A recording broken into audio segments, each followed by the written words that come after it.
ముక్కోటి ఉత్సవాలకు తొలి తిరుపతిలో విస్తృత ఏర్పాట్లు. ఈవో శ్రీనివాస్.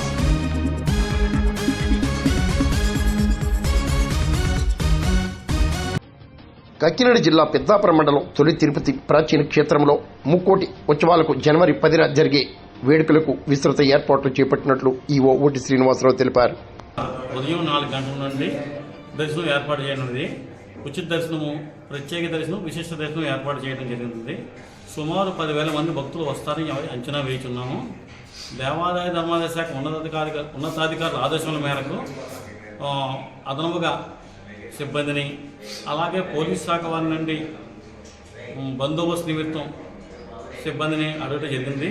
అదేవిధంగా ప్రైవేట్ సెక్యూరిటీని కూడా పెట్టడం జరిగింది. భక్తులకు నిరంతరం ఉదయం నుంచి సాయంత్రం దాకా ఉచిత ప్రసాదం పంపిణీ చేయడానికి ఏర్పాటు చేస్తున్నాం. అదేవిధంగా మంచినీరు,